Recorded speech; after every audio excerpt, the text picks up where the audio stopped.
Hey, welcome in. In today's episode, most likely to succeed, me, from attendance to apprenticeship, on-staff mentorship, and taking on the keyboard warriors. So, yeah. How are you doing, Derek? I'm good. I'm good. Yeah, I'm Danielle, for those of you who are just tuning in. Yeah.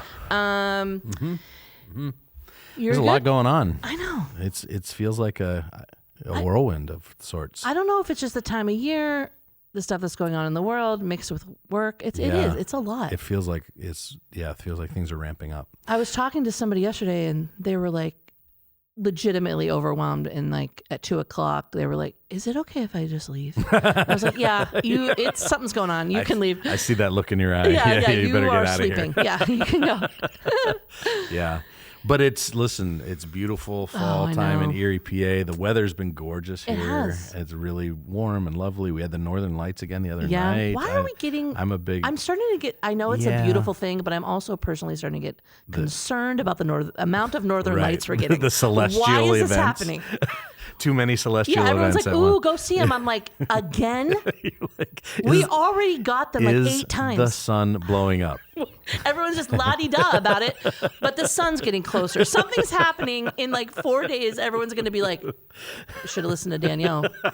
You got to get in the atomic shelters or whatever. Yeah. Well, and apparently there's a big spacecraft coming our way. Have you heard about this? No. Oh, yeah. There's a big like meteor or whatever, but like a hail bomb? But that, yeah. Oh, that was a comet. That was a comet. But then there's all these like conspiracy theories that it's like changing course and speeding up and coming directly to Earth. And so like the it's from aliens were another like, solar wait system. a minute, and turn toward us like Yeah, that? pretty much. That is something you would believe. Yeah. I don't believe it. I just was. Well, you just joking. reported it to me like it was happening. I said conspiracy theorists are blah blah blah. Whatever. You sound like my daughter. My daughter just accused me of the same thing. She's like, "Dad, you told us that one thing, and it turned out to be not true." I'm like, all of the conspiracy Twitter thinks this is true, but I'm not reporting it as fact. So you have 2 people in your life telling you. Okay, let's play a game. It's called This or That. Okay. Or no, sorry. Yeah, that's what we're playing. This or that. No, This that's or not what that. we're playing. Yeah, Oh, this yeah, or it that. is. Yeah. Okay, so I'm going to say just this or that, Yeah. and you pick Just the so everybody thing. knows, I don't know what this is. No, you don't know what it is. Okay. I'm telling you what it is. All right. Oh, everyone. I just pick a thing. Yeah, I'll say like hot or cold, and you pick one. Oh, just like what I prefer. Yeah. My preference. Yes. My favorite one of the two. Okay. I'm going to cancel this game. I'm ready. Okay. All right, ready? Yep. Coffee or tea? Coffee. Me too. But that's a recent development. I didn't drink you coffee never for the drank first it. time until I was 50 years old. That's right. We've talked about that before. So, it's way better than tea. Well, hang on. Tea's nasty. Tea's not nasty. Yes, it is. It's 2 equal choices. No. Okay. But I only drink espresso, not coffee. Okay, so I mean, neither. it's focused coffee. This game's going great. This or that rapid fire test. No, we're supposed to discuss it. It's Go fine. ahead. All right, early bird or night owl? Ooh, I mean, night owl. But it's yeah. changing too. It huh? is changing. You're shifting. Yeah, I'm You're shifting. a shifter. Paper book or audiobook? Boy. So Danielle, these are nuanced answers. Oh, go ahead. It's fine. We're supposed to It's help both. people get to know you. It's both. I've always been paper book my whole life. Obviously, their audiobooks are a recent thing. But my thing is We had audiobooks in the 80s. We kind of did. They were books on tape. Oh, you're right. Remember with the those big binders? Yeah, we've talked about this. Yeah. Those binders were always so, and the tapes wouldn't come out real No, good. you would had have to get your finger in there. Get Yeah, another crank 'em tool to out. get them out. Ugh. So listen, I listen to audiobooks Okay. for fun reading. Yeah, me too. Same. So it's fiction. Same. So stuff and this is what I use when I walk. This helps Yeah. me get my 10,000 steps in Yeah. because I want to listen to something Yeah. interesting and fun. And Yep. But if it's leadership stuff, if it's Bible Mm-hmm. stuff, if it's study stuff, I'm Kindle or hard copy. So I'll even break down Kindle. I won't do leadership stuff on Kindle. I will. I don't know why. I only do like entertainment. Interesting. Yeah. I don't know. Yeah. Okay. Mountains or beach? Mountains. Okay. Classic hymns or modern worship? Oh boy. I know. Depends which modern It worship kinda you're talking does. about, right? Yeah. Yeah, I love them both. I would probably go modern worship at this point, but there's something really Lovely. The thing that I will not do Mm-hmm. is to suggest that the ancient hymns are somehow more spiritual than modern worship. I don't think that's true, but some of it's nostalgia. And don't you think some of these dead people too are like, why are they caring so much about this song I wrote? Like I was not in a good place. You know what I mean? They're the same. They're humans. Right. Human beings writing. Yeah. Yeah. Last two. Okay. Netflix or YouTube? Yeah, Netflix. Yeah. Oh, not me. YouTube. I haven't made that switch yet. Oh, I'm 80% YouTube, I think. Yeah, interesting. Let's do one more. Planning or spontaneity? Oh, planning. Yeah. It's not even close. That's kind of a dumb one. I should have known that. That's all right. Yeah. What about a superpower? Read minds or fly? Oh, read minds. I know. Are you kidding That'd be me? so freaking amazing. They would both be super cool in their own way. Yeah. But like on a day-to-day level, read minds would be way better. Yeah. Like on the weekends, let's fly. Okay. That was hilarious. I'd love to read minds on the weekends. Let's fly. I love it. That's a t-shirt. There's something in there. That's so good. Okay, let's move on to our Reinventing Church segment. We're talking about 11 shifts every church must make to be effective in our current cultural reality. Dave Rhodes and Shane Stacy from Clarity House set us up each week. This week, we're talking about shifting from attendance to apprenticeship. And before we hear from Clarity House, I want to give a little bit of texture on our guest today that you're interviewing, Jeremy Adelman. Jeremy's the lead pastor of River City Church in Minneapolis. It's a church replant. And interestingly enough, I was looking at their website. It's like the oldest church in Minneapolis and maybe west of the Mississippi. Wow.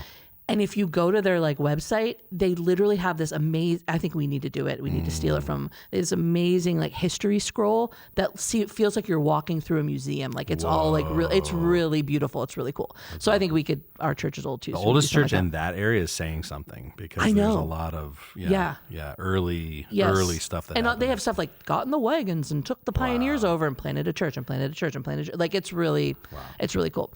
So he is a really good teacher, and he's making a shift to the training model and training center model. And they also have a residency program in their church of just about 200. So that'll be a good conversation. Yeah, this idea of apprenticeship is hot and heavy for them. Yeah, which is really cool to start it that way. So before we hear from Jeremy, we're going to kick it off with some wisdom from Dave Rhodes of Clarity House.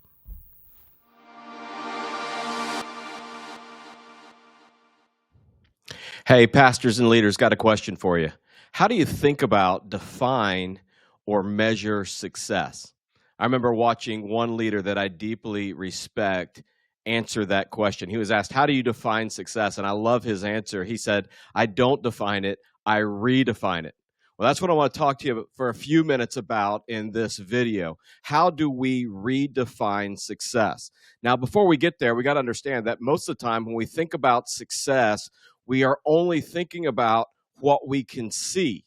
And what we can see is about what people attend. We have different ministry environments, and what we can count are what we at Clarity House talk about as input results. And so we see the number of people that are attending, and our goal as pastors and leaders is to help our strategy or disciple-making pathway get more efficient. How do we help more of the people in worship become people who are in small group or serve? And so we spend all of our efforts really working on efficiency.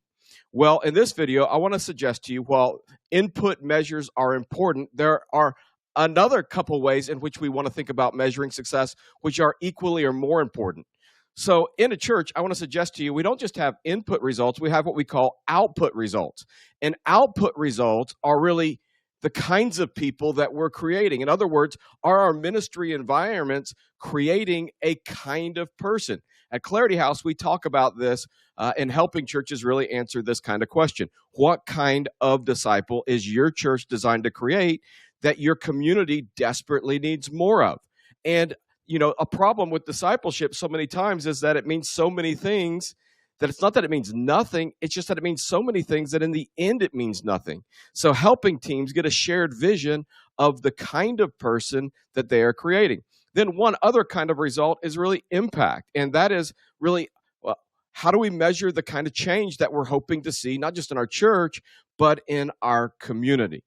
Well, if we're going to think about redefining success from input results only to actually measuring output and impact, I want to suggest to you that a shift that we have to make is a shift from attendance to apprenticeship. Again, when you're only measuring input results, the only thing that you can see is the number of bodies that attend a specific environment. But the bigger question that output results demand us answer is this: what kind of person are they becoming? Are the environments that we create and invite people to helping people become that kind of person? And far too often in our ministries, I want to suggest to you that we have left maturity undefined, and therefore we have limited the way that we've measured success to only counting what people can attend. So when we think about measuring success, we're saying, are the people that we're giving our life to becoming a certain kind of person? And do we have a shared picture of maturity? In the church world, it's a shared picture of the kind of disciples that we're trying to create that our community desperately needs more of. And in that, it requires a different kind of process. Once we've defined maturity, once we've said that we want not just to measure input results, but output results, it means that we need a process that actually helps them become that kind of person. And that process is what we're going to talk about, is a process of apprenticeship. Now, at Clarity House, we have a master tool that we talk about as the disciples' journey. It's about leading people through the dip from immaturity to maturity. And that what that requires is not just simply excellence from those of us who are leading, but access to our lives. See, when I'm only measuring input results, I'm measuring excellence in my performance only, which means it's really possible for me to be a leader, but not be a leader, really just be a performer. And so I get better at my performance, hoping more people will attend. But when we think about output results, it's not nearly about the number of people who attend, but the percentage of people who are attending that actually get breakthrough into becoming the kind of person that we are helping them become. And that means they not only need to see excellence, they need access to my life in apprenticeship to help walk them through the dip of immaturity to maturity. Now, this was one of the big repentances for me as a leader, because I realized too often I had become a performer rather than being a leader. In other words, the only question that I was asking is the sermon I'm preaching this Sunday worth preaching? And that's a good question, and one that, we often feel challenged in. But I want to suggest to you there's an even bigger question than, is the sermon I'm preaching worth preaching? And this is the bigger question. This is the question of apprenticeship, and that is, do I have a life worth imitating? And am I giving people access to that life? See, to redefine success in our church, we have to think about naming maturity, the kind of disciple that we're trying to create, that our community desperately needs more of. But we also have to invite them into our life to walk through the dip from immaturity to maturity, which means this: we can't just measure efficiency, we've also got to measure effectiveness. And that journey through the dip of immaturity to maturity is one that isn't clear-cut, it isn't clean, but it is remarkably effective. So, I want to ask you the question: how are you thinking about measuring and defining success? And I want to encourage you to redefine it, to get your eyes off of just input measures, but really naming as a team output measures and impact measures that actually help you not just get more people to attend, but develop a certain kind of person. But the warning I got to give you is that this is a move from attendance to apprenticeship, and it requires us as leaders to have the kind of life that is worth imitating.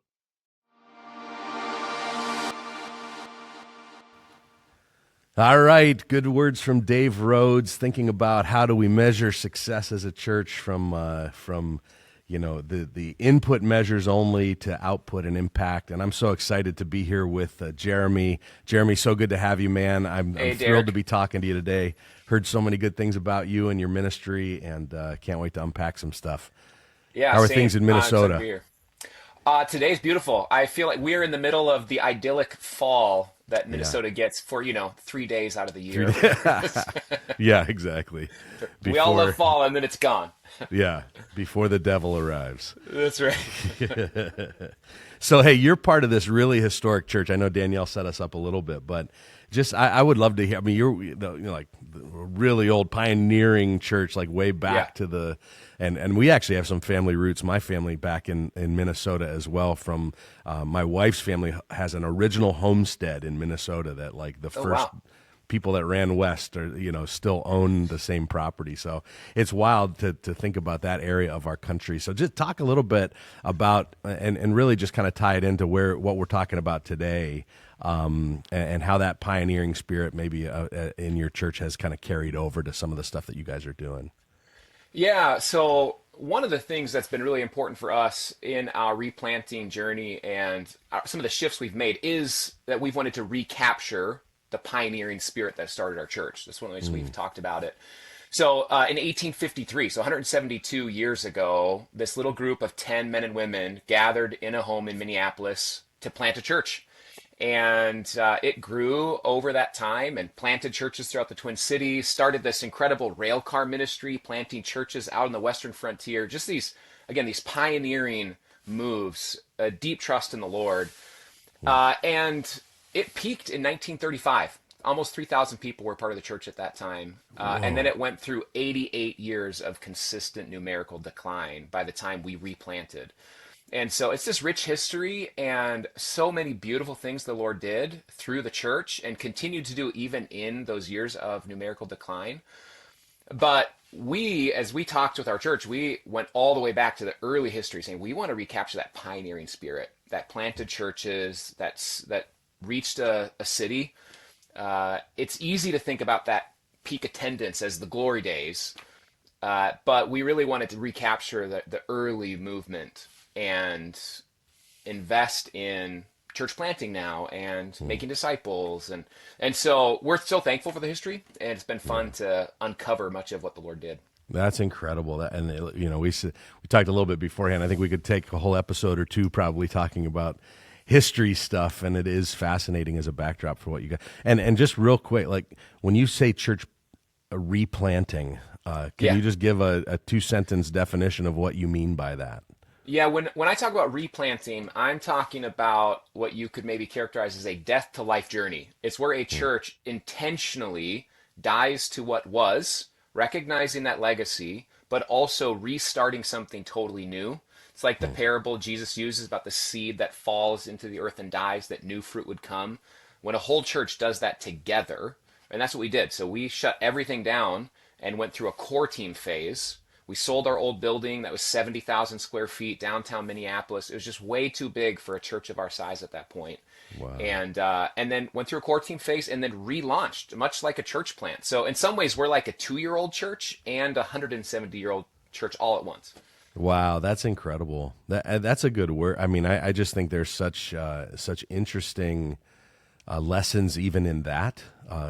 Humility in that, and to be able to untether and retether to some things is just. I think that's just a really good word that could be broadly applied in other ways as well. Like, Yeah, you it know, was a courageous thing. When I yeah, was becoming the senior pastor, one of the things that I had said to our church at the time, because we had already been in decline for 7 decades by then, or 8 decades, was just, hey, if we're going to do this together, we need to want what Jesus wants more than what we want. We have to be committed to what he wants.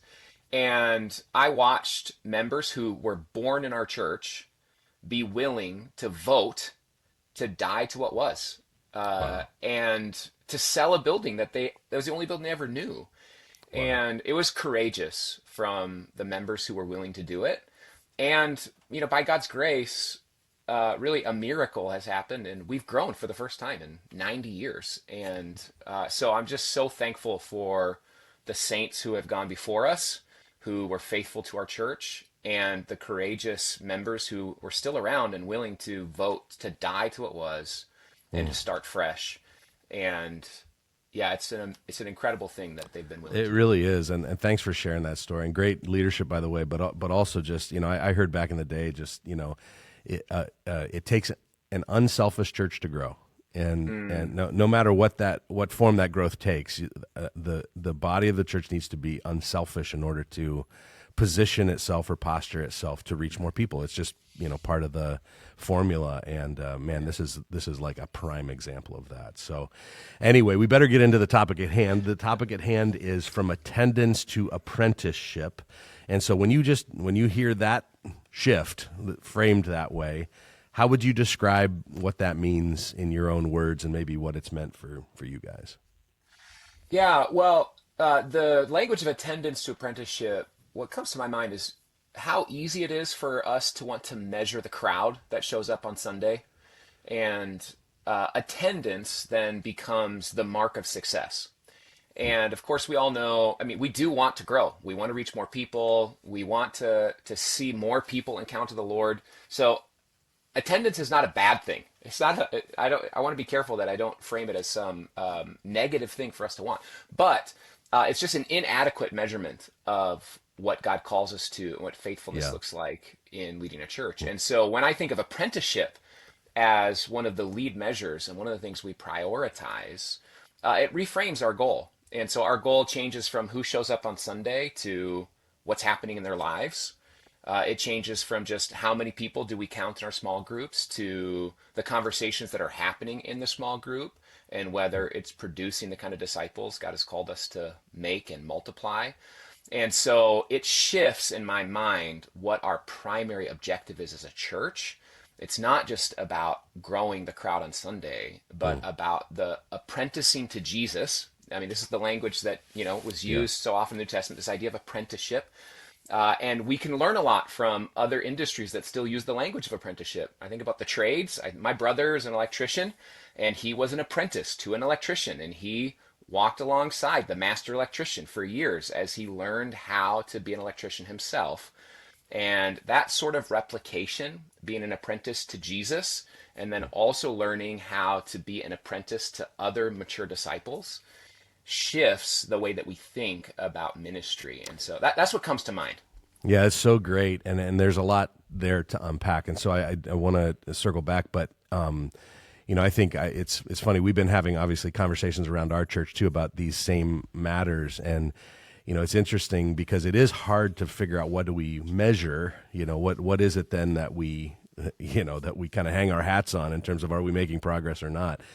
And one of the things I told our team early on is I just really feel like even if we don't nail down exactly the measurement part of it correctly right from the beginning, it's just what you just said, just the shift in our focus of saying, hey, we're just going to focus on this right now is going to change our church dramatically. Just the change in focus, even if we don't have all the metrics figured out. But to come back to the metrics, because I think the scoreboard for so long has been Sunday attendance only and giving, which are the two easiest things to measure because we can count them. So you mentioned a couple of things as you kind of, rolled through that last part from small groups to the, how are you helping your church redefine success toward transformation and not just how many people turn out on a Sunday? Yeah. Well, I'll just echo, you were just talking about it. It is much harder to measure these things. And one of the things I've been thinking about as I was coming to talk with you today is just to recognize we don't have all this figured out. Like we're still so much in process. And so I'll just say to, even if people are listening and they're thinking, hey, I'm still I feel like we're all in process in this, we're just learning. And so the measurement piece and how to truly assess that is something we're still figuring out in some ways. Like you're saying, I think the shift in focus has already made a significant impact. And so that itself helps because you mentioned attendance, like people and pennies, if you will, whatever you want to call these. They are so often lagging measurements as well. Like they are the result of decisions you've made 6, 12 months earlier. They're not even great measurements at the end of the day, but they are easy to measure, which is why we do it. And so I think that's part of the work we're trying to do is the more difficult work. One of the ways we've done this is actually just to provide even a self-assessment for people. So as we named what a disciple is at our church and the kind of disciples God has called us to make, mature, and multiply, we have named it in 4 different roles. And that itself has been helpful. I know we were talking about before we got on. I used to have my definition of a disciple, Yeah. and I had 9 marks of a disciple in 3 different categories of conviction, character, and competence. I loved them. I thought they were great. Like they were specific, they were detailed, they were accurate. I still think they're helpful marks, but in many ways they're kind of boiler room level information. And I was talking with our friend Shane Stacy, and we were having this conversation about, hey, I want more activation in this. And he just asked me, he said, well, do you have a definition of disciple? And I said, well, yeah, I do have a definition. And then he said, how many other people share that definition? I said, well, I don't think anyone knows it. It's just me. You're like, And please stop so- asking questions. Yeah, right, exactly. Yeah, like you're I don't like your laying me questions bare anymore. here. Right. So that really started us on a journey of saying we need a shared definition. We need a definition that all of our staff, our elders, our deacons, our leaders, we're using the same definition. And so we went through a journey of refining that. And that's been incredibly helpful because then we use these 4 roles of a disciple, which if anybody's been around Clarity House, they know that this is part of the work that you do with them. But then what we're able to do is ask people to self-assess on those 4 roles. And so one of our roles is a responsive follower. Can you hear God's voice and yield to God's spirit in response? A patient pursuer, someone who is doing the work of knowing others and being known by them. A courageous restorer who takes active steps of redemptive good in their life.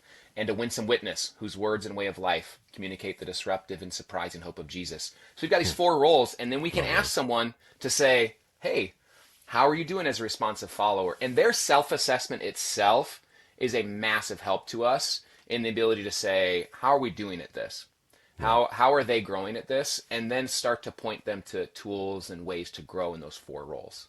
Yeah, that's really great. And yeah, I agree with you. Everything that you just said, I mean, we've been through a similar process, and naming those 4 roles has been so helpful, not just because we're naming them, but because we're naming them locally. We're really asking, like, what kind of disciple do we need to make to reach this place where we find ourselves? It's not, and the thing about, your 9 marks, and, we've had similar marks before, or, we've doubled up using kind of like our core values as measures, like our core, and trying to shoehorn the discipleship measures into our core values. And I think one of the great benefits of naming the roles is that we're not just giving people something to kind of shoot for and getting common language.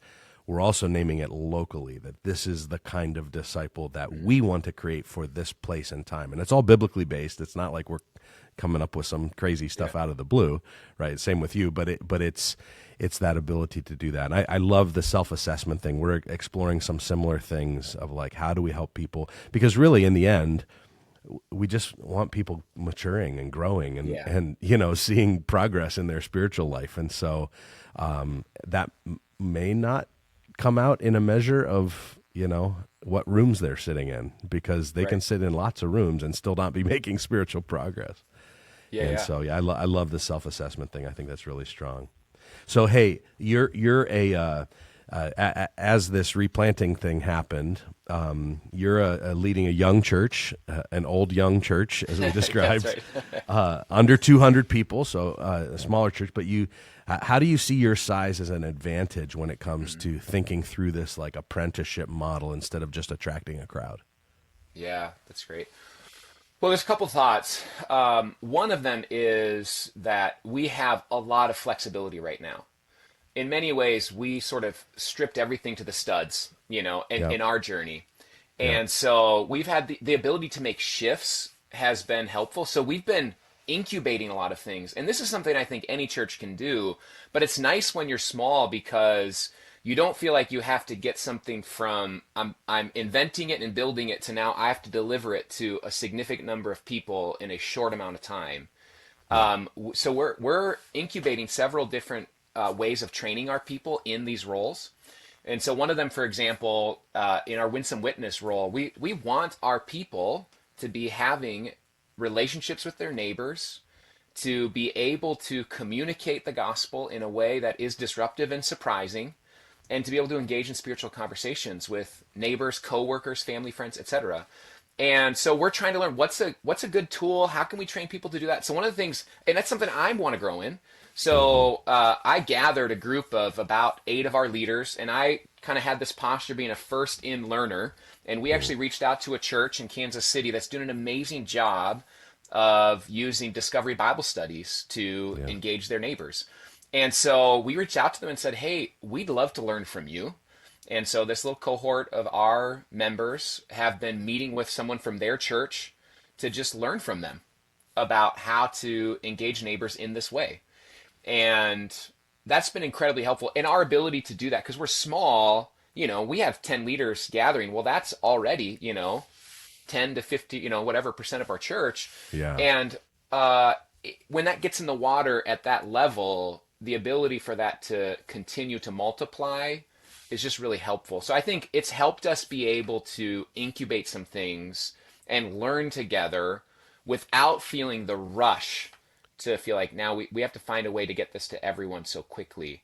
And I do think that pressure might feel a little less in a smaller church. At least I've never led a big church, so I just assume it might be a little bit easier in a smaller church for that. Yeah, no, I think that's a really great insight. And you mentioned it, but I just want to put an exclamation point on it. I mean, I think that whole idea of, being able to take 10 or 12 people to something, or, have a common language among that many people, man, that is such a jumpstart on critical mass in terms of like bringing change. If you can get that many people through something early on in the process and build ownership among that many people, man, the path to ownership among the whole congregation is a little bit shorter, because that's a good percentage of your church that's already kind of like moving in that direction. I think that's really, that's really an advantage too. Yeah. Well, and it's one of the things, and I know Dave mentioned it in the video before us, that I want to have a life worth imitating. Apprenticeship means pulling someone close and having a life that is worth imitating.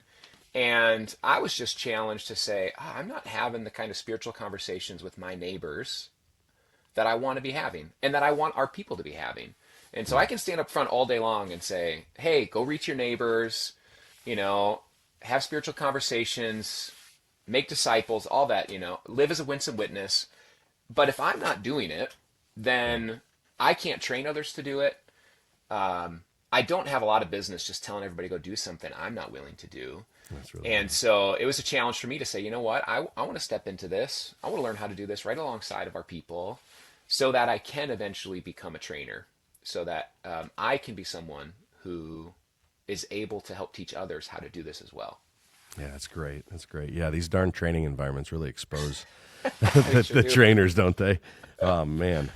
So, hey, I want to shift to talk a little bit about residency programs. So I know you guys are doing some work in this area, and this is, again, something that's usually associated maybe with some bigger churches. Like the assumption is you have to be at a certain size or scope or have the manpower to pull off a residency program like this. How do you develop a residency program in your context, and what fruit have you seen from that effort?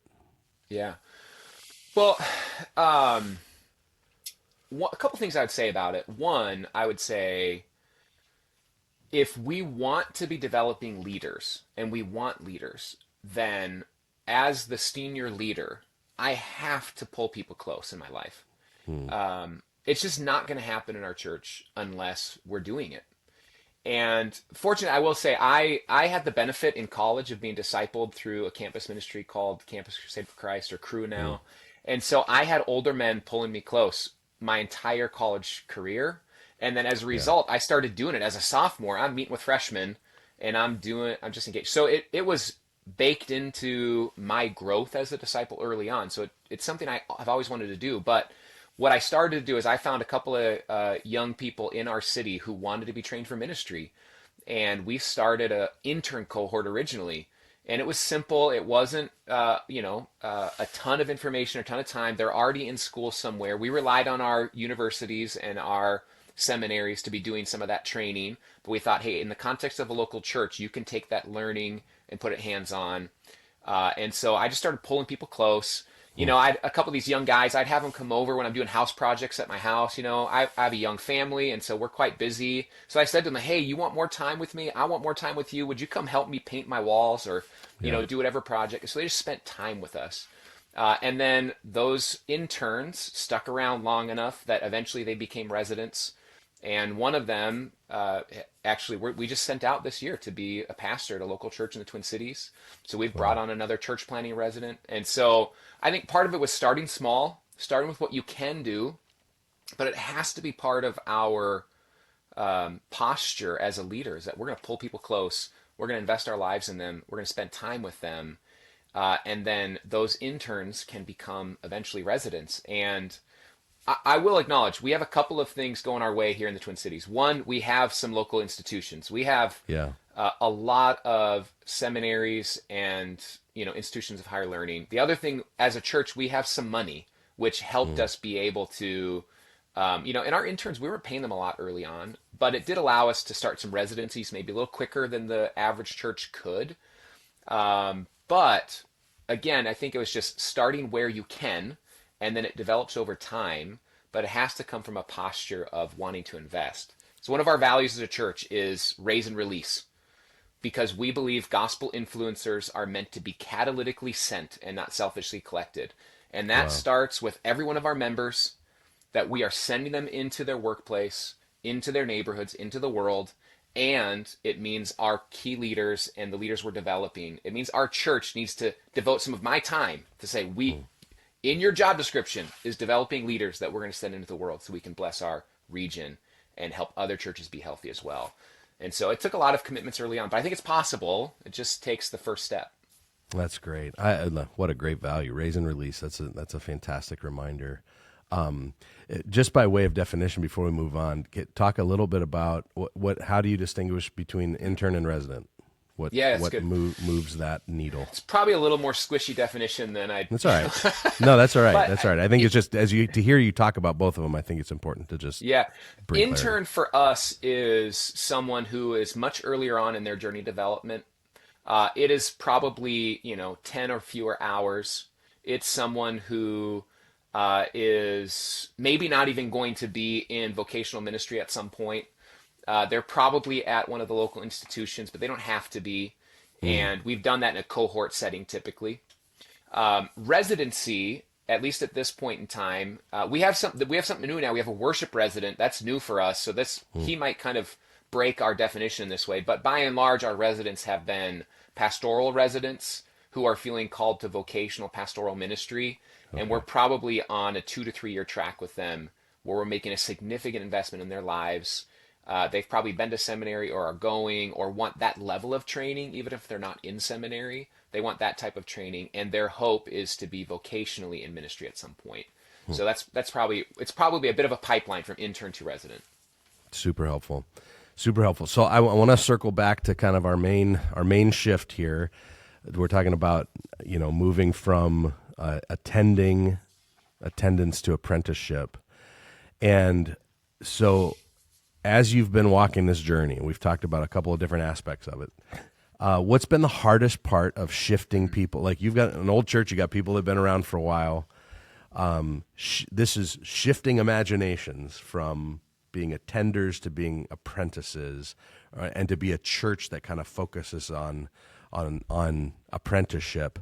What have been some challenges that have come with that and helping your people to see that shift? I'd say one of the biggest challenges is that a lot of members of churches expect their pastors or their staff to give them opportunities for ministry. And I actually don't say that as negatively against every member of a church, but actually we've done this. We've created this loop. Into it. Yes. We've created a dependency cycle where I want to feel valued. So in order for you to have purpose in your life, you need to come to me.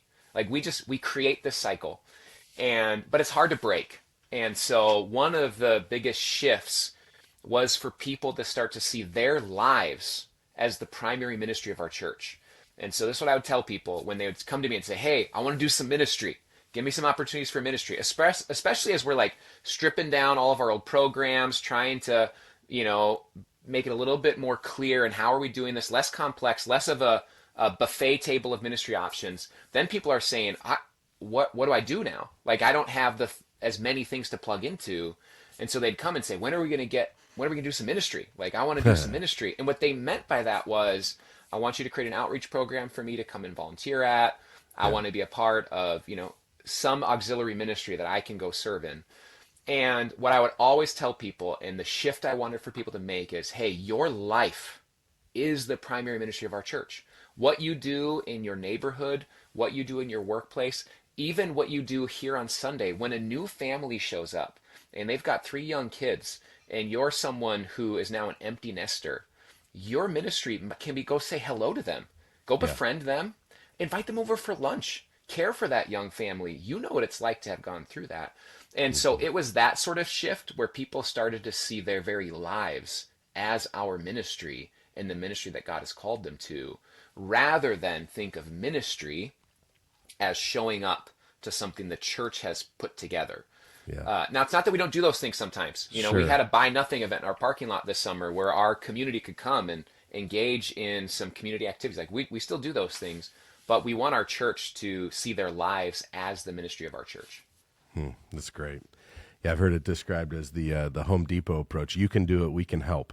Versus depending on the church to come up with all the ideas. So that's great. So, hey, we're going to wrap this up. Jeremy, this has been so incredible. Thank you so much for your insights. I think they've been really, really helpful.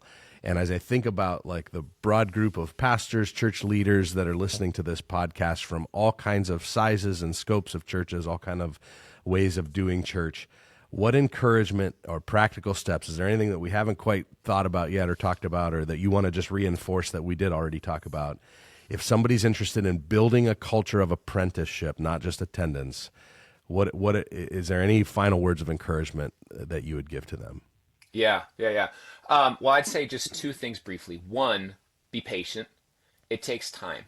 So these shifts take time. So stay at it, and the fruit of that work will be seen. So be patient and stick with it. The second thing I would just say is, when we use the language of apprenticeship, it can be easy to forget that the one that we're truly apprenticing to is Jesus. And so it's whether it be, we talked about all these ministry programs can become exhausting, but the work of discipleship can also become exhausting if we turn it into a new type of legalism. And so fundamentally, there's this great book by Richard Lovelace called The Dynamics of Spiritual Life. And he talks about the precursors of renewal, which is really a recovery of the gospel. And so I just say, when we're teaching people to be apprentices, we always want to remind them, we ourselves are apprentices of Jesus. It is his easy yoke that we're taking on. And that's what we're pointing our people to. And so never forget the point of it all in the work of ministry, that we want people to actually know Jesus, not just a new tool or a new strategy, but the one to whom we're actually pointing them toward. That's really great. Such a great reminder. Again, thank you so much for taking the time to share your wisdom and insights with us. I want you to know we're cheering you on from afar here in Erie, PA, hoping that the gospel will continue to go forward in Minnesota through your ministry. Thanks so much, Jeremy. Thanks, Derek. It was great to be on with you. And same, I just am so thankful for everything I heard about you guys are doing out there. So it was great to spend time with you. Amen, man. Thanks. Peace.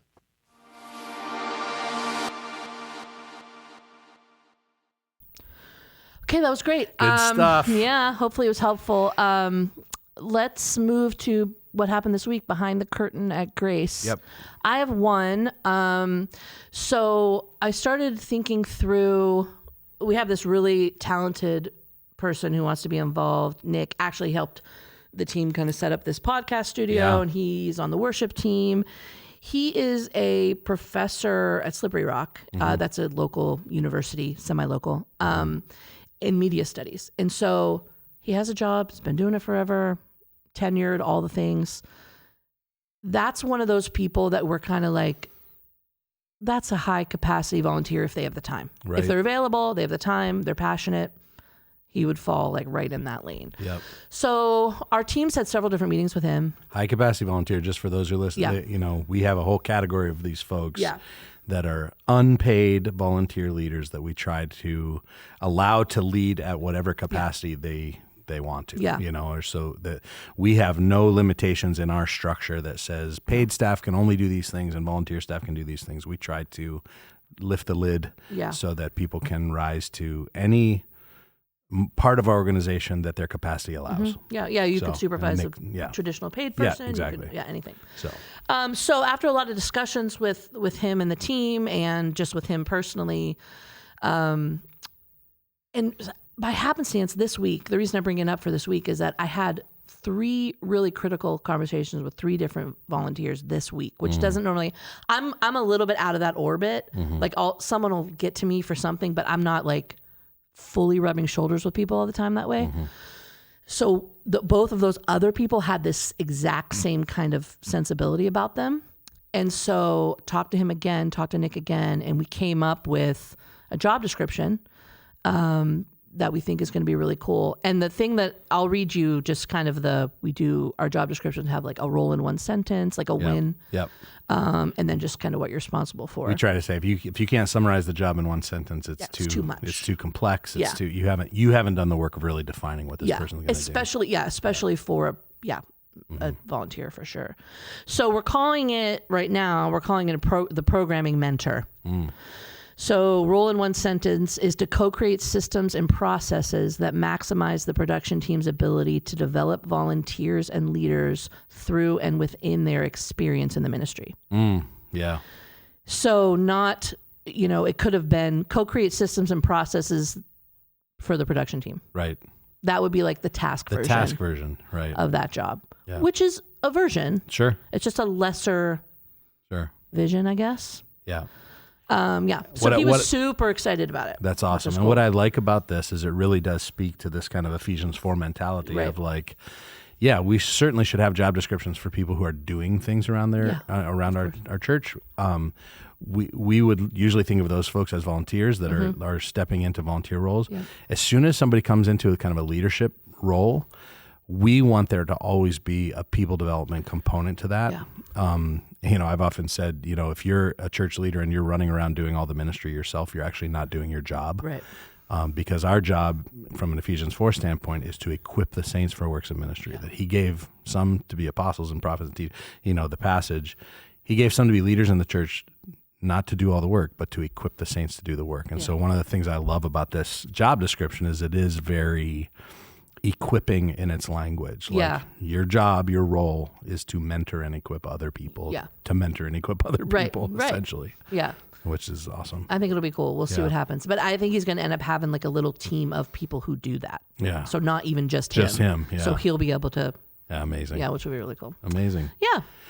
Yeah, and I guess from my standpoint, we're coming down the home stretch on some of our handcrafted calling courses, really cool. And so we're getting to I think week 5, and so everybody's working on their 2 words. Part of the handcrafted calling experience is that one of the deliverables of the course is that people walk away with a 2-word calling statement or a statement of their life's purpose. And it's really meaningful work. They're drawing from all kinds of different parts of their lives and their experiences and how God wired them and who he put them around and all that. And by the way, one of the people I had a meeting with gave me all that information. Wow. They were like, here's all my tests I just did for handcrafted. I was like, oh. Yeah. So I guess the thing that I would say, it's just so rewarding to see people unlocking that in themselves. Because what we're really trying to do is equip people to live out their calling, whatever room they walk into. And when they can identify and put words to, this is why God has me on the planet, I just think it makes a life more powerful, more impactful, if you know that. Yeah. So anyway. Yeah, no matter what room I walk into. Yeah. This is what I'm doing. As a parent, here's what as a pastor, as a leader, as a employee, employer, whatever. So anyway, the thing that stood out to me this time as I'm working with these people through their 2 words is from the person who's at a stage of life and a part of their life where they're saying, literally, my main focus right now is to care for my mother who's in a nursing home. And my life has kind of been focused all the way down to that level versus somebody who's going, I'm interviewing to be a college president at a few different universities Yeah. around the country, and everything kind of in between all of those things, and to see this process helping both of those people. That's crazy, Like actually. really, really, really helping Yeah. them. Yeah. It's just kind of the universality, I think, of Yeah. the truth of this idea has been really, it's brought me to tears a couple of times this week as I'm just talking to and getting their emails, and here's what I'm wrestling through, and just like, oh my God, you are doing something so profound in these people's lives that's going to serve them for a long time. So again, it's just been really awesome. Oh, that's so good. Really awesome. That's really cool. Yep. Okay, I think we have a really good tip for today in our tips and tools segment. And this one's close to my heart, just being in communications for so long. And also, I'll be honest, hitting the delete button more times than I would care to admit. So this is from you. This is 5 tips for responding to aggressive emails, which, what are you talking about? So yeah, this one is close to home for lots of years. In fact, one of our previous seasons of this podcast, we did from the pastor's inbox, and kind of answered answered that's publicly. Content all the time. We wouldn't have to do anything else. Right. Except So yeah, if you missed that, I think it was season 1. I think Yeah, I think go it back was. to season Yeah. 1, and you can hear us responding to some emails. But and apologizing to some people for responding to some emails. we did that too. Yep. Anyway, so I finally kind of put together, as our pastors meet and get together, one of the things that comes up more and more frequently is like, I got this email, how do I respond? Yeah. Could I get some coaching? And Yeah. again, we don't share names, we don't share Yeah. details of information, but it's more like concepts of like, what are some principles? So I finally put together some tips for responding to what I've called aggressive emails. And listen, there's some trends right now that are just, it's infuriating, It is. actually. It is Right. crazy. And so-called respectable pastors that are Yes. coming out and saying these same things, like, if your pastor didn't mention X, Y, or Z this Sunday, it's time to find a new church. I've seen that more times than I could What count. is going on? What are we doing? Yeah. So anyway, that it's such a weird thing. So I just feel like even that kind of stuff is amping up the hate and the environment toward pastors. Right. And so anyway, Yeah, I think we've all had this experience. If you're listening to this podcast and you're a church leader, you've had the experience of opening your inbox and seeing the dreaded first line of like, Subject line, I quick kn- question. Yeah. I know you're doing your best, but About this Sunday, ... I don't mean to be critical. Don't take this the wrong way, but... Several people have mentioned to me.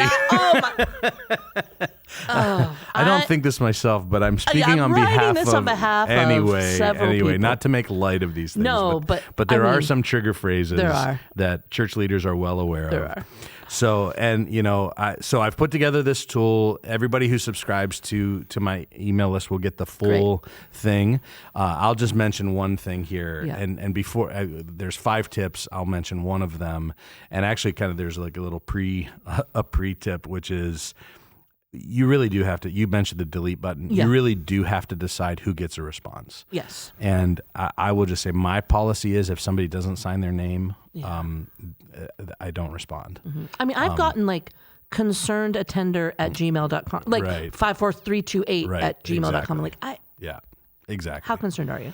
Yeah. Exactly. And again, it's like, I'm willing to engage in dialogue to help people or to help myself. Like, that's productive. Yeah, it's great. But these like lobbing grenades Yeah. without signing your name is not helpful to It's not anybody. helpful. No, it's To not helpful them anybody. either. Yeah. No. Yeah. So anyway, that's the first thing, is just like, who do you respond to? And again, we're in an age now where somebody in 3 states over can Right. listen to your sermon on the internet, Right. and send you a nasty email about something they don't agree with. Right. To me, that person doesn't get the same weight Yeah. as somebody that's engaged in my congregation. Exactly. Or, whatever. Even if, Yeah, you got to be wise about. yeah, Yeah. how much time you spend doing this.